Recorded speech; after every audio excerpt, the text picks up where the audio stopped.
What's poppin', Siouxland? Welcome back to sports and Happy New Year. But before the year resets, there are plenty of bowl games to be played, including Iowa and Vanderbilt in the ReliaQuest Bowl.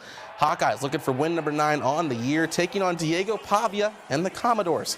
But it was the Hawkeyes building their brick house first, running Kamari Moulton in for the game's first score. Hawkeyes 7, Vandy 0. A little later, Mark Gronowski would drop back and hit Central Lions' Reese Vanderzee for the score to go up 14-3 before halftime. Start of the second half, Gronowski would find DJ Vonamy from 21 yards out to make it 21-3.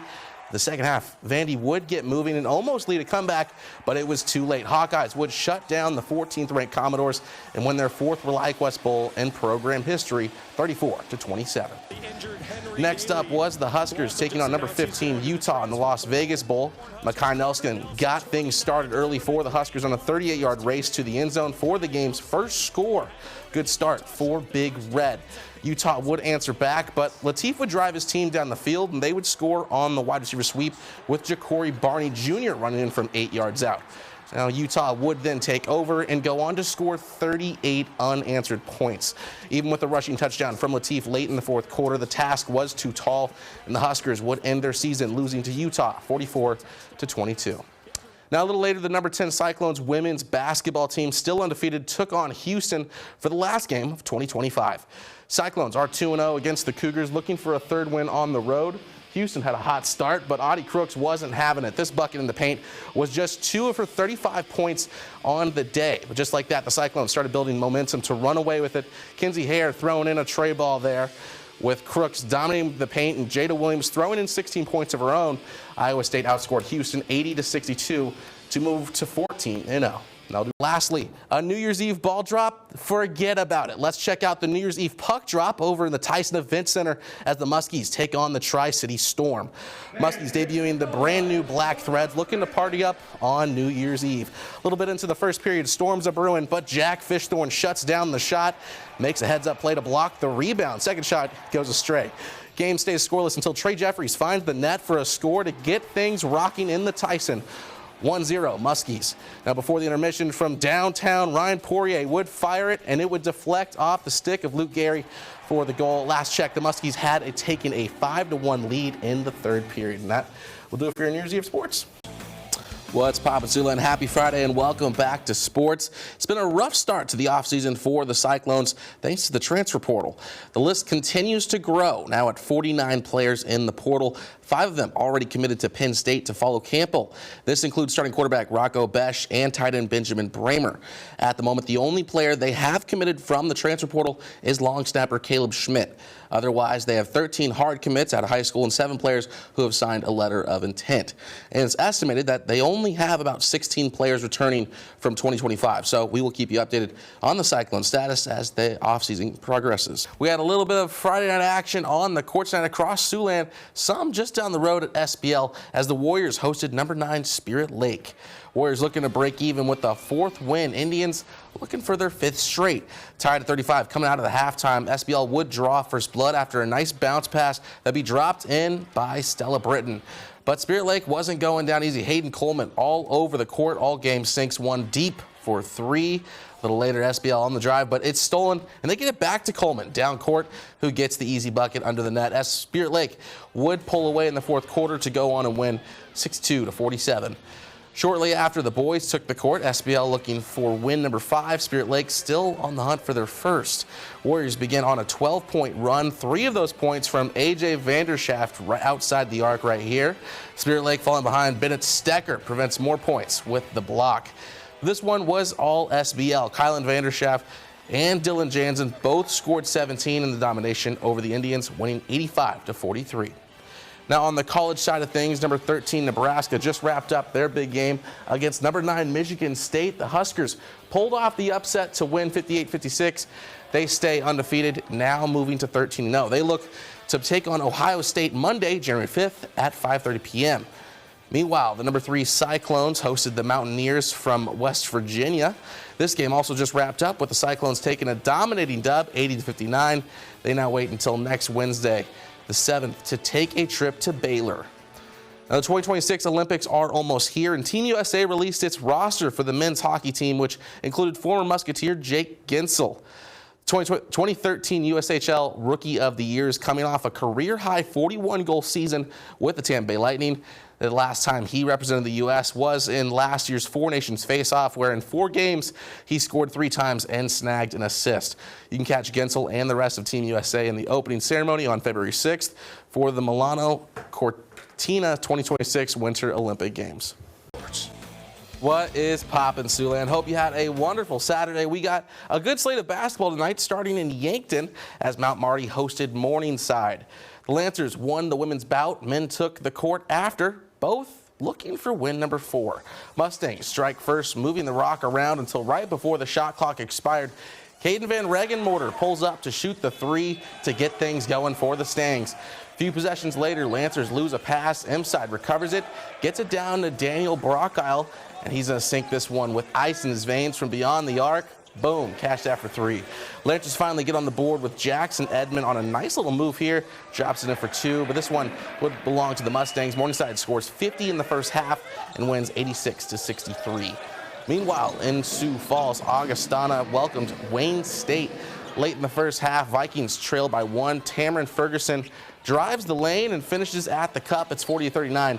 He tied for the game high with 22 points.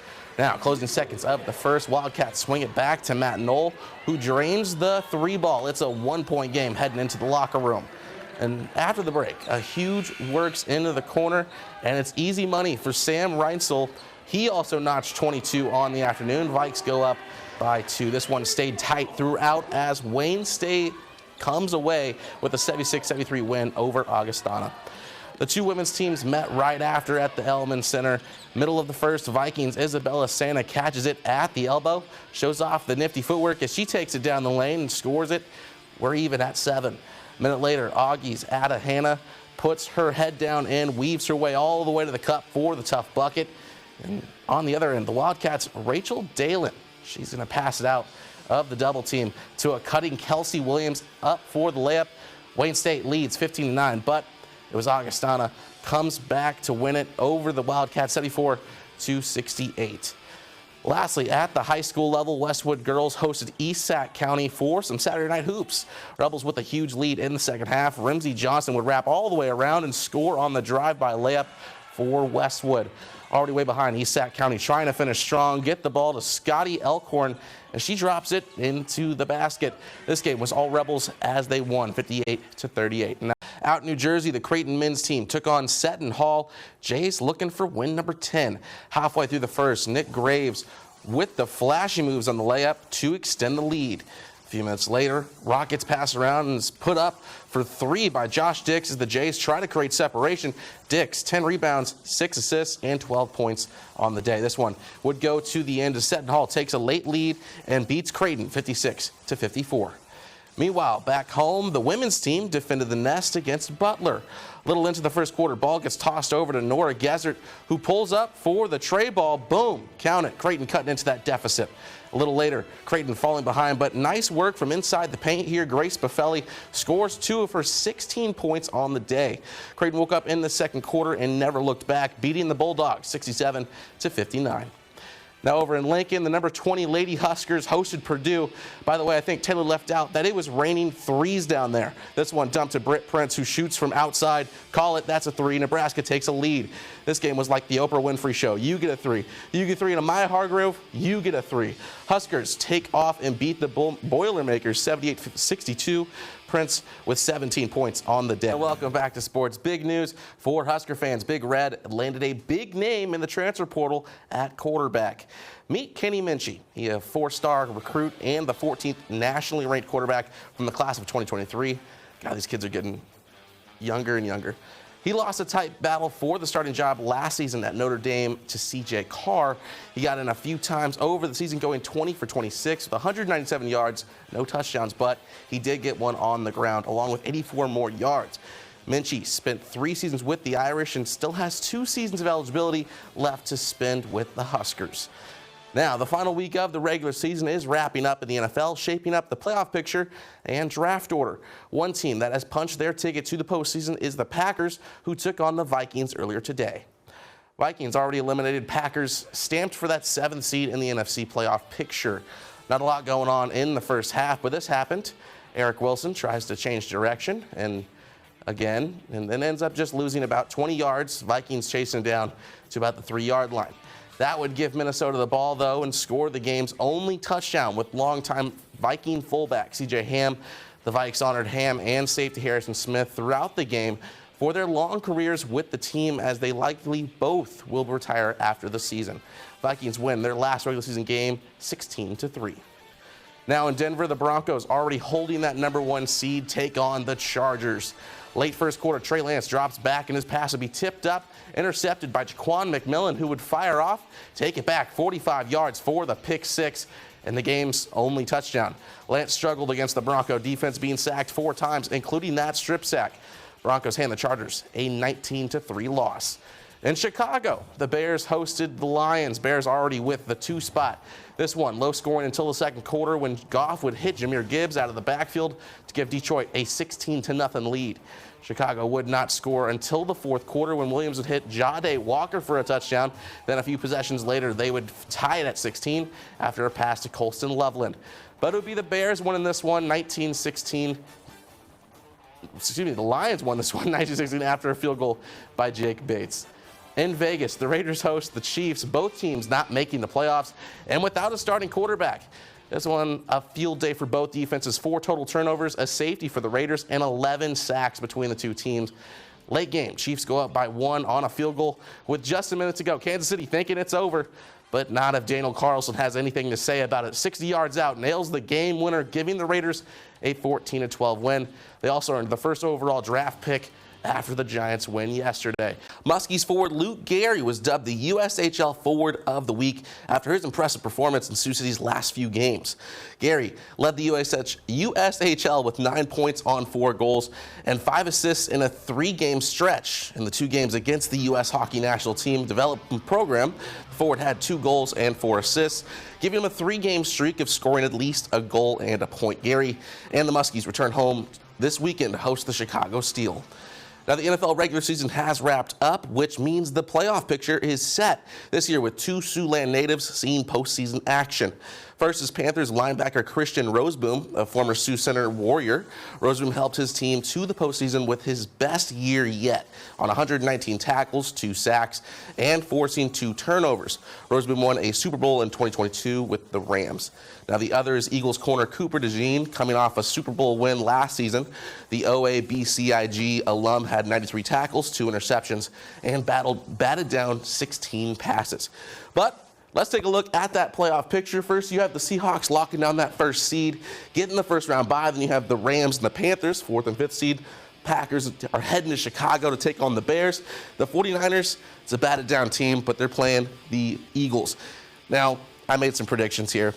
The wild card round, obviously the Seahawks get to the second round. Rams, I think, get past the Panthers. Panthers aren't that great of a team. Move that to them. Packers, Bears, I believe the Bears are really good this year. Good feeling, did a lot of work in the offseason. They're going to be the home team in the second round, taking on an Eagles team that barely gets by that banged-up Niner defense. Now, in the AFC, we see the Broncos in that first round bye. The Bills and the Jaguars, I think the Bills are going to head down to Duval. Chargers taking on the Patriots, and the Texans are going to the Steelers. Now, my predictions might be a few hot takes, but hey, any given Sunday, right? First, the Chargers will be beating the Patriots. Hot take, I don't know. Taking on the Patriots, they're going to be taking on the Broncos in the second round. Steelers will be beating the Texans at home. And then the Jaguars are going to upset the Bills. Sorry, Bills Mafia. Sorry, Josh Allen. Still isn't your year. Now, that will do it for sports, and you can catch us right after the break. What is pops, and welcome back to sports. Nice little slate of basketball here for you. So let's get started in Hinton as the Blackhawks take on Woodbury Central. Blackhawks coming in at 5-2, while the Wildcats are 4-2. First quarter, right after the tip-off, some nice passing by Hinton, ending with Carver DeGroot with the reverse lay-in to kick off the scoring. A few minutes later, Woodbury Central's Jaden Lloyd drives, puts it up in range, floater up and in.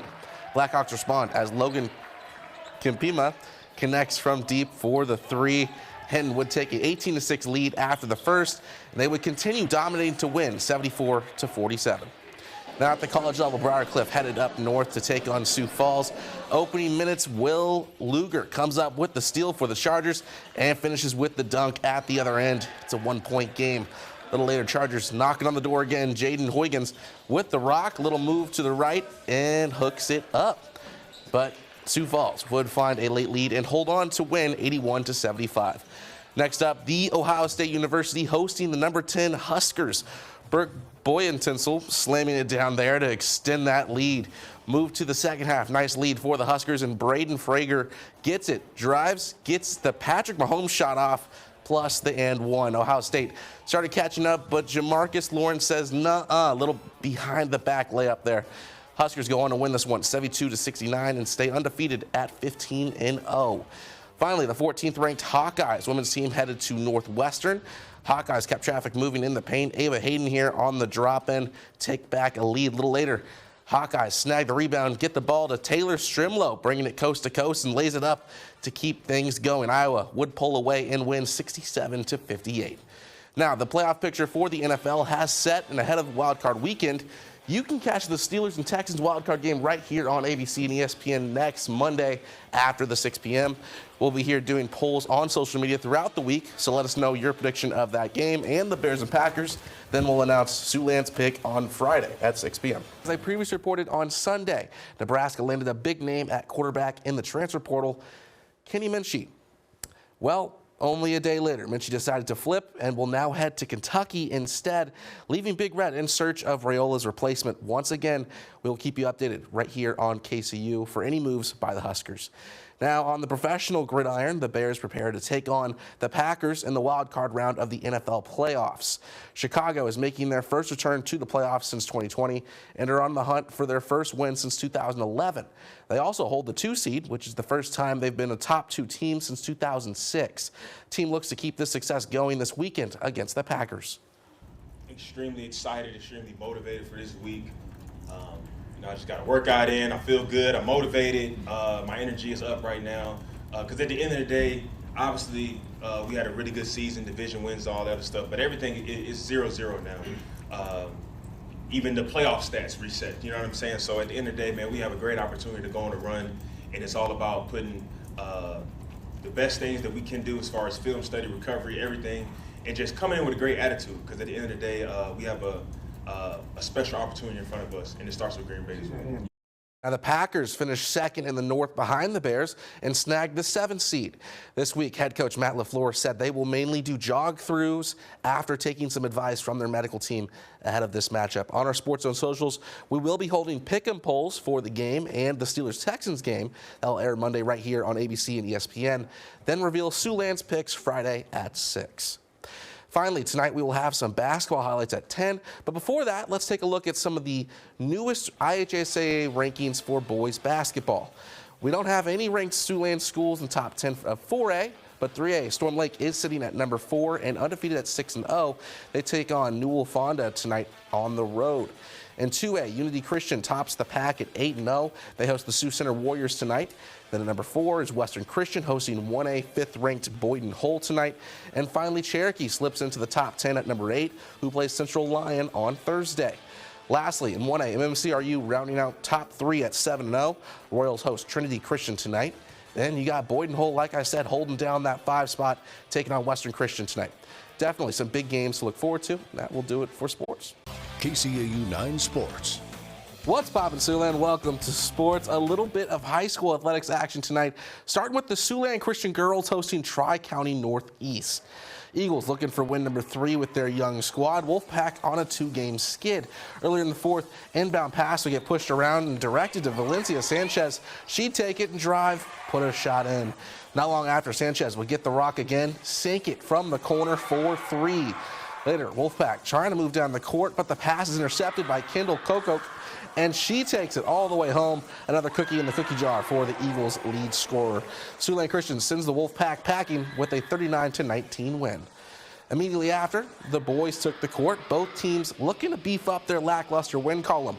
Back and forth possessions for 4 minutes until we finally saw the scoreboard light up after Micaiah Camping found some separation in the paint. A little later, Camping drives, but dumps it to Bennett Pfister. He stepped hard towards the basket, dropped one in to extend the lead. Eagles will pull away in the second half and take a 57-43 win. To the mats as SBL hosting a quad at home. Let's start on mat 2 as Bryce Oostink of Sioux Center getting 3 points near fall on Spencer's Caden Grass. Oostink would get the 11-8 decision. Over to mat 1, SBL's Josh Gray getting the pin in the second period over Okoboji's Blake Knudsen.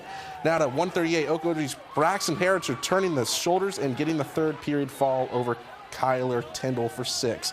Back to mat 2 at 165. Spencer's Noah Fullhart making quick work of Calvin Nice with 26-second fall. Warriors take home the sweep tonight. In other news, in just the last few hours, Nebraska landed a new quarterback in the transfer portal after Kenny Minchie's flip to Kentucky. Meet Anthony Calandria, the former QB1 of UNLV this last season. Before that, he was a 2-year starter at Virginia.